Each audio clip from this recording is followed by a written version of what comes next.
Present में जीने का मतलब और ना जीने का मतलब पहले क्लियर करते हैं। जो बंदा प्रेजेंट में नहीं जी रहा है वो क्या कर रहा है कि मैंने इतनी बार ट्राई किया, नहीं हुआ, अब भी होने वाला तो है नहीं। पिछली बार भी मैं गया था, वहां पे जाके नर्वस आ गया था, इस बार भी अगर ऐसा हो गया तो पता नहीं मेरा क्या होगा। तो वो पास्ट में जी रहा है या फिर फ्यूचर में। अगर नहीं हुआ हो तो पता नहीं घर जाके कितने जूते पड़ेंगे। द पॉइंट इज कि एक बंदा है जो पास्ट में जी रहा है या फ्यूचर में जी रहा है। अगर वो एक्साइटेड भी हो रहा है सोच करके कि अब तो मुझे मिलेगी मिलेगी मिलेगी मिलेगी जॉब, ये वो, तो उस एक्साइटमेंट में भी हो सकता है वो रायता फैला रहा है अंदर जाकर के। होता नहीं है, कई बार ओवर कॉन्फिडेंट हो जाते हैं। तो कहने का मतलब ओवर कॉन्फिडेंस भी प्रॉब्लम है, अंडर कॉन्फिडेंस भी प्रॉब्लम है। अब ऐसा क्यों होता है, ध्यान से समझना। अगर आप कोई काम कर रहे हो और अपने अंदर ही अंदर कुछ और बोल रहे हो जो उस काम से रिलेटेड नहीं है, तो आप उस काम को ढंग से कर पाओगे? या अगर वो काम कर रहे हो उसी से रिलेटेड बोल रहे हो तो उस काम को ढंग से कर पाओगे? ये बोलना ही सोचना है। पहले इसको समझ लो अच्छे तरीके से। मैंने अपने कई सेशंस में बोला है, what is thinking, what is thought, ये लोगों को पता नहीं है, लेकिन बात करते हैं। माइंड, व्हाट इज माइंड, ये जो हम अपने अंदर ही अंदर अपने आप को बोल रहे होते हैं, ये थिंकिंग है। बिना बोले क्या आप सोच सकते हो? बोलते रहे हो नहीं, कभी प्रैक्टिकली करके देखा है? किसी ऐसी चीज के बारे में सोच के बताओ जिसका कोई वर्ड माइंड में ना पड़ा हो। Can you think about it? Impossible. तो पहले हम बोलते हैं, फिर उसके कॉरस्पॉन्डिंग इमेजेस माइंड में आती है, फिर एक चेन बनती है, इसको थिंकिंग बोलते हैं। तो आप चाहे पॉजिटिव बोल रहे हो अपने आप को, चाहे नेगेटिव बोल रहे हो, आउटकम से रिलेटेड, जो होने वाला है उससे रिलेटेड, चाहे वो अच्छा है चाहे बुरा है, उसका जो अभी काम करना है उससे कोई कनेक्शन नहीं है। आउटकम मतलब क्या?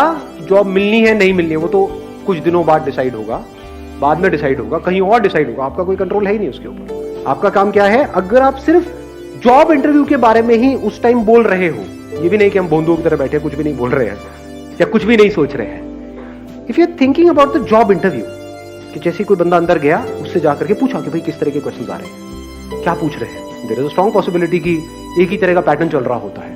तो आपने उसको सुना, समझा और अपनी प्रिपरेशन करी, अपना प्लान बनाया, उसमें कोई दिक्कत नहीं है। Because that plan, that preparation, that thinking about the interview is important. If you are speaking about जो होने वाला है बाद में, कभी उसके बारे में आप सोच रहे हो, या जो भी काम है उसके अलावा किसी भी चीज के बारे में आप बोल रहे हो, किसी भी चीज के बारे में, अपने माँ बाप के बारे में, घर में ये हुआ, वो होने वाला है, ये होगा, वो होगा, मिल गया तो ये होगा, पार्टी होगी, नहीं मिला तो, ये सब अगर आप बोल रहे हो तो आप उस मोमेंट में नहीं हो।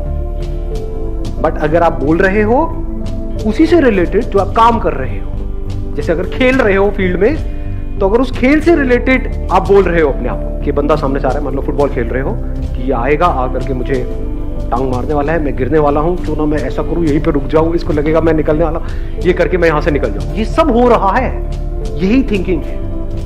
बड़ी तेजी से हो रहा होता है ये काम पूरा का पूरा। तो अगर आप उस गेम से रिलेटेड अपने आप को बोल रहे हो, सोच रहे हो, उसमें कोई प्रॉब्लम है?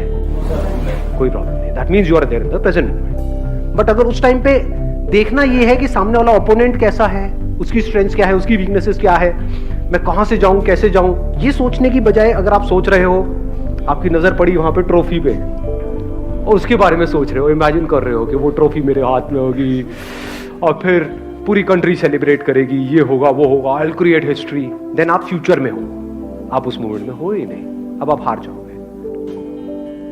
आपकी सक्सेस जो है, जिस भी फील्ड में आप जा रहे हो, उसका कनेक्शन है कि आप अपनी 100% कैपेबिलिटी पे परफॉर्म कर सकते हो या नहीं कर सकते। इसको ध्यान से समझ लेना। कुछ और एक और लेयर निकल करके आई है। मतलब आपकी कैपेबिलिटी ये है, यहां पर है, किसी और की कैपेबिलिटी ये है, आप उससे हार जाओ, कोई प्रॉब्लम नहीं है। पॉइंट ये है कि क्या आपने अपना 100% दिया? अगर आपने अपना 100% दिया और आप उस बंदे से हार भी गए, तब भी आप जीत गए, क्योंकि आपको 100% देना आ गया लाइफ में।